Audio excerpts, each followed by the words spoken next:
بسم اللہ الرحمن الرحیم۔ یہ 13 اکتوبر 1970 کی بات ہے۔ آدھی رات کا وقت تھا۔ کراچی کے ٹیلی فون ایکسچینج پر ایک شکایت موصول ہوئی کہ ٹیلی فون نمبر 417935 پر رابطہ کرنے کی کوشش کی گئی لیکن کوئی جواب موصول نہیں ہو رہا ہے۔ لائن چیک کرنے کے بعد شکایت کنندہ کو بتایا گیا کہ فون انگیجڈ ہے، یعنی مصروف ہے۔ جس شخص سے فون پر رابطہ کرنے کی کوشش کی جا رہی تھی اس کا نام سید مصطفیٰ حسنین زیدی تھا۔ زیدی نے چند روز قبل ہی اپنی 40ویں سالگرہ منائی تھی۔ مصطفیٰ زیدی کے ایک دوست شاہد آبدی نے بھی فون پر ان سے رابطہ کرنے کی کوشش کی کیونکہ سلیم نامی ایک شخص ان کے گھر آئے ہوئے تھے۔ سلیم کا مسئلہ یہ تھا کہ ان کی بیوی پچھلے چند گھنٹوں سے لاپتہ تھی۔ ان کی عمر 26 سال تھی اور ان کا نام شہناز گل تھا۔ سلیم بدنامی کے ڈر سے شہناز کی گمشدگی کی اطلاع پولیس کو نہیں دینا چاہتے تھے۔ انہیں شک تھا کہ شاید شہناز مصطفیٰ کے ساتھ ہی ہے، اس لیے وہ مصطفیٰ کا پتہ پوچھنے شاہد کے گھر پہنچ گئے تھے۔ سلیم رات کے 2 بجے مصطفیٰ کے گھر پہنچے۔ انہوں نے چوکیدار سے پوچھا کہ مصطفیٰ کہاں ہے۔ چوکیدار نے انہیں بتایا کہ وہ اپنے بیڈ روم میں سو رہے ہیں۔ دروازے پر دستک دی گئی لیکن اندر سے کوئی جواب نہیں آیا۔ باہر سے ایئر کنڈیشنر کے چلنے کی آواز سنائی دے رہی تھی اور مصطفیٰ کی گاڑی گیراج میں ہی کھڑی تھی۔ سلیم یہ دیکھ کر واپس گھر لوٹ آئے۔ انہوں نے وہ رات بڑی بے چینی میں گزاری۔ اگلے دن صبح 7:30 بجے انہوں نے ایک بار پھر مصطفیٰ کو فون کرنے کی ناکام کوشش کی اور بالآخر پولیس کو اپنی اہلیہ کی گمشدگی کی اطلاع کر دی۔ پولیس مصطفیٰ کے گھر پہنچی اور ان کے گھر کا دروازہ توڑا تو بیڈ پر مصطفیٰ کی لاش خون میں لت پت پڑی تھی۔ ناک اور منہ سے خون نکل رہا تھا لیکن جسم پر کوئی زخم نہیں تھا۔ ان کا فون نیچے لٹکا ہوا تھا۔ اس گھر میں پولیس کو ایک کمرے کے باہر دالان میں ایک خاتون بے ہوش ملی۔ یہ شہناز گل تھی۔ یہ اس وقت کی بات ہے جب مشرقی پاکستان علیحدہ ہونے کو تھا۔ اس واقعہ کے بعد پاکستان میں شہناز گل کا نام تقریباً 2 سال تک اخبارات کی سرخیوں میں رہا۔ ان پر شاعر مصطفیٰ زیدی کے پراسرار قتل کا الزام لگایا گیا لیکن عدالت نے چند سال بعد شہناز کو قتل کے الزام سے بری کر دیا۔ پاکستانی اخبارات کے صفحہ اول پر چھائی رہنے والی شہناز گل اب اس دنیا میں نہیں، لیکن آج تک یہ معلوم نہیں ہو سکا کہ مشہور شاعر جوش ملیح آبادی کے شاگرد اور فیض احمد فیض کے دوست مصطفیٰ حسنین زیدی کی وفات کیسے ہوئی تھی۔ اس واقعہ پر حال ہی میں شائع ہونے والی کتاب society girl a tale of sex, lies and scandal کی مصنفہ طوبیٰ مسعود خان کہتی ہیں کہ ان دنوں مصطفیٰ زیدی بہت پریشان تھے اور وہ شہناز گل سے ملنا چاہتے تھے لیکن شہناز انہیں ٹال رہی تھیں۔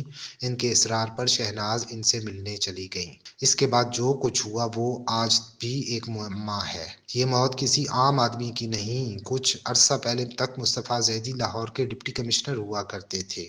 ان کا شمار پاکستان کے ممتاز شاعروں میں ہوتا تھا اور مشہور شاعر جوش ملیح آبادی ان کے استاد ہوا کرتے تھے۔ خیر بے ہوش شہناز کو فوری طور پر جناح ہسپتال لے جایا گیا۔ ان کے شوہر سلیم اس وقت ان کے ساتھ تھے۔ جب مصطفیٰ کی لاش ملی تو انہوں نے نیلے رنگ کی قمیض پہن رکھی تھی جو ان کی پتلون میں اڑسی ہوئی تھی۔ ان کا بائیں ہاتھ پیٹ پر تھا اور قمیض کے بٹن کھلے ہوئے تھے۔ مصطفیٰ کے بھتیجے شاہد رضا نے عدالت میں اپنی گواہی میں کہا کہ کمرے کا فرنیچر خراب تھا، صوفہ الٹا ہوا تھا اور لیمپ گر چکا تھا۔ 4 درجن کے قریب نیفتالین کی گولیاں بستر اور فرش پر بکھری پڑی تھیں۔ کچھ پیالیاں تھیں جن میں کچھ کافی بچی ہوئی تھی۔ فون کے پاس نیلے رنگ کی 3 چھوٹی گولیاں تھیں اور کچھ کاغذات بکھرے ہوئے تھے جن پر مصطفیٰ بظاہر جرمن زبان میں کچھ الفاظ لکھنے کی کوشش کر رہے تھے۔ مصطفیٰ کی وفات کی خبر سن کر معروف شاعر فیض احمد فیض بھی وہاں پہنچ گئے۔ مصطفیٰ کی لاش کا معائنہ کرنے والے ڈاکٹر نے بتایا کہ ان کی موت 18 سے 24 گھنٹے قبل ہوئی تھی۔ مصطفیٰ زیدی انڈیا کے شہر الہ آباد کے رہنے والے تھے اور پاکستان جانے سے پہلے وہ تیغ الہ آبادی کے تخلص سے شاعری کرتے تھے۔ سوسائٹی گرل کی شریک مصنفہ صبا امتیاز کہتی ہیں کہ ان کا پہلا شعری مجموعہ زنجیریں 1947 میں شائع ہوا جس کا دیباچہ مشہور شاعر فراق گورکھ پوری نے لکھا تھا۔ وہ چھوٹی عمر سے ہی کافی مشہور ہو گئے تھے اور ترقی پسند سوچ رکھتے تھے۔ وہ مارکسزم پر یقین رکھتے تھے۔ انہوں نے الہ آباد کے مشاعروں میں شرکت کرنا شروع کر دی تھی۔ انہوں نے تقسیم ہند کے بعد پاکستان آ کر پہلے ایک کالج میں پڑھایا اور پھر سن 1954 میں پاکستان سول سروس میں منتخب ہو گئے۔ مصطفیٰ زیدی کو ایک باصلاحیت افسر سمجھا جاتا تھا اور انہیں تمغہ قائد اعظم سے بھی نوازا گیا تھا۔ انہوں نے سن 1957 میں ایک جرمن خاتون ویرا سے شادی کی جس سے ان کے 2 بچے ہوئے۔ صبا امتیاز کہتی ہیں کہ دسمبر سن 1969 میں حکومت پاکستان نے سول سروس کے 303 افسران کو معطل کر دیا۔ مصطفیٰ زیدی ان میں سے ایک تھے۔ ان پر کرپشن کا الزام تھا لیکن یہ الزام ثابت نہیں ہو سکا۔ جناح اسپتال میں جب شہناز گل کے معدے کی صفائی کی گئی تو معلوم ہوا کہ انہوں نے لائبیریم کی گولیاں کھا رکھی ہیں جو کہ ویلیم جیسی ہوتی ہیں۔ انہوں نے پولیس کو بتایا کہ انہیں سوائے اس کے کچھ یاد نہیں کہ وہ مصطفیٰ سے ملنے گئی تھیں۔ ہسپتال میں بھی انہوں نے وہی کالے کپڑے پہنے ہوئے تھے جس میں وہ مصطفیٰ کے گھر سے ملی تھیں۔ ان کے بال بکھرے ہوئے تھے اور چہرہ پھولا ہوا تھا۔ ایک دن بعد ان کے شوہر سلیم انہیں اسپتال سے گھر لے آئے۔ صبا امتیاز کہتی ہیں کہ شہناز گل بہت خوبصورت خاتون تھیں۔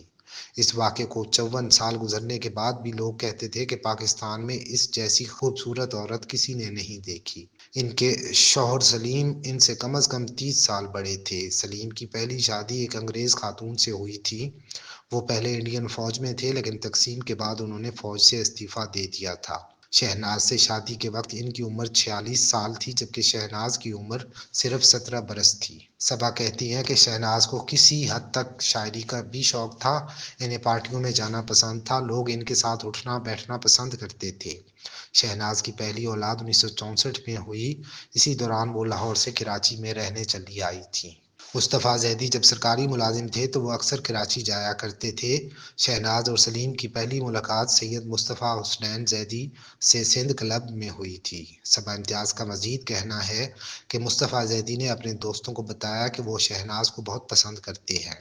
جب وہ اپنے دوستوں کے ساتھ پکنک پر جاتے تو اکثر شہناز گل اور ان کے شوہر بھی ساتھ ہوتے تھے۔ مصطفیٰ کو ان کے قریبی دوستوں نے سمجھایا کہ شہناز شادی شدہ ہے اور ان سے تعلقات استوار کرنے سے پہلے وہ اچھی طرح سوچ لیں، لیکن مصطفیٰ نے کسی کی بات نہیں سنی۔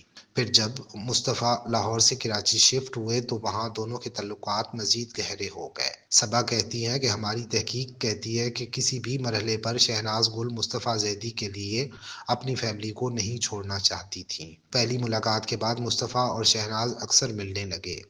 مصطفیٰ کو جاننے والے لوگ کہتے ہیں کہ انہیں خواتین کے ساتھ فلرٹ کرنے کا شوق تھا۔ صبا کا کہنا ہے کہ مصطفیٰ شہناز کو پیار سے لالی کہتے تھے۔ اس کی وجہ یہ تھی کہ جب بھی وہ شرماتی تھی تو ان کے گال بالکل سرخ ہو جاتے تھے۔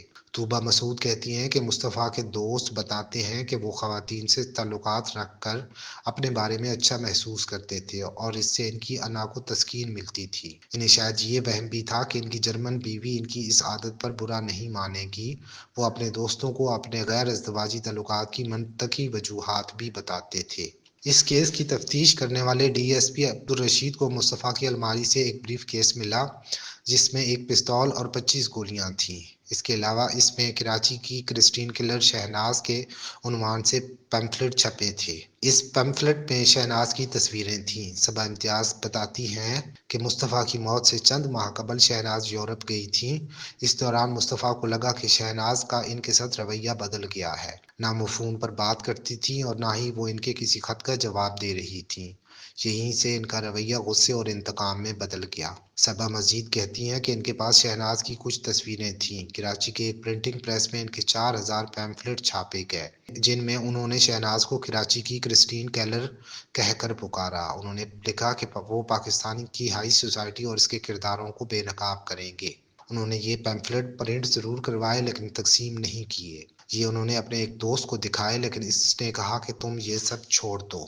کرسٹین کیلر کے 1963 میں برطانوی وزیر خارجہ جان پروفومو کے ساتھ تعلقات تھے۔ بعد میں انکشاف ہوا کہ کیلر کے لندن میں سوویت نیول اتاشی کے ساتھ بھی تعلقات تھے۔ کیلر اس وقت صدر پاکستان ایوب خان کی دوست بھی تھیں اور اس وقت برطانوی جریدوں کے مطابق دونوں کو پول پارٹی کے دوران ایک ہی سوئمنگ پول میں دیکھا گیا تھا۔ ان دنوں مارننگ نیوز کے مطابق ایس کے پاشا نے شہناز گل کا انٹرویو کیا تھا۔ پاشا نے لکھا تھا کہ ان کا خوبصورت چہرہ زرد پڑ چکا تھا۔ نیند کی گولیوں کے بوجھ تلے ان کی بادامی آنکھیں بوجھل ہو رہی تھیں۔ وہ معصومیت کی مہورت نظر آتی تھیں۔ وہ سادہ انگریزی میں بات کر رہی تھیں۔ شہناز نے بتایا کہ ان کی اور مصطفیٰ کی تھوڑی سی جان پہچان تھی اور ان کے کبھی جنسی تعلقات نہیں تھے۔ انہوں نے انٹرویو میں پولیس کو دیے گئے بیانات پر تبصرہ کرنے سے انکار کر دیا۔ مصطفیٰ کی موت کے 2 ہفتے بعد پولیس نے پریس کانفرنس کی اور کہا کہ مصطفیٰ زیدی کی موت کی غیر جانبدارانہ تحقیقات ہو رہی ہیں، لیکن اس دوران کئی سوالات اٹھ رہے تھے۔ کچھ لوگوں کا خیال تھا کہ اس کیس میں کچھ بھی پیچیدہ نہیں ہے اور یہ دراصل خودکشی ہے، جبکہ کچھ کا خیال تھا کہ مصطفیٰ کی موت کے پیچھے شہناز کا ہاتھ تھا۔ پورے پاکستان میں یہ تاثر زور پکڑنے لگا کہ پولیس شہناز کو بچانے کی کوشش کر رہی ہے۔ مصطفیٰ کے بھائی ارتضیٰ زیدی نے سوال اٹھایا کہ مصطفیٰ نے موت کے وقت ایسے کپڑے پہن رکھے تھے جیسے وہ کہیں جا رہے ہوں۔ اگر یہ خودکشی تھی تو شہناز اور مصطفیٰ نے ایک ہی زہر کیوں نہیں پیا؟ دریں اثنا سندھ اور بلوچستان ہائی کورٹ کے سینئر جج عبدالقادر شیخ نے ایک غیر متوقع قدم اٹھاتے ہوئے سندھ پولیس کے سربراہ کو اس کیس کی اب تک کی تحقیقاتی رپورٹ اپنے سامنے پیش کرنے کا حکم دیا۔ نتیجہ یہ ہوا کہ 5 نومبر 1970 کو مصطفیٰ کے قتل کی فرسٹ انفارمیشن رپورٹ درج ہوئی اور شہناز کے خلاف تعزیرات پاکستان کی دفعہ 302 کے تحت مقدمہ درج کر لیا گیا۔ اس رات کرائم برانچ کے اہلکار شہناز کو گرفتار کرنے کے لیے ان کے گھر پہنچے۔ مارننگ سٹار نے اپنے 7 نومبر 1970 کے شمارے میں لکھا کہ جب پولیس شہناز گل کے گھر پہنچی تو وہ سو رہی تھی۔ جب انہیں بتایا گیا کہ انہیں مصطفیٰ زیدی کے قتل کے الزام میں گرفتار کیا جا رہا ہے تو وہ بے ہوش ہو گئیں۔ دریں اثنا پولیس نے مصطفیٰ کی لاش کو قبر سے نکالنے اور دوسرا پوسٹ مارٹم کروانے کا فیصلہ کیا۔ پولیس شہناز کو جمشید کوارٹر تھانے لے گئی۔ خواتین قیدیوں کے لیے کوئی علیحدہ رہائش نہیں تھی، اس لیے انہیں تھانے کے برآمدے میں رکھا گیا اور ان پر نظر رکھنے کے لیے خاتون پولیس اہلکار کو تعینات کیا گیا۔ پاکستانی اخبارات میں خبریں شائع ہوتی رہیں کہ شہناز نے کاٹن پرنٹ شدہ شلوار قمیض پہن رکھی تھی۔ وہ لکڑی کے بینچ پر سونے کی بجائے فرش پر سو رہی تھیں۔ انہیں 2 کمبل دیے گئے۔ وہ دن میں 5 وقت نماز پڑھتی تھیں۔ اگرچہ اس وقت رمضان کا پہلا ہفتہ چل رہا تھا لیکن وہ روزہ نہیں رکھ رہی تھیں۔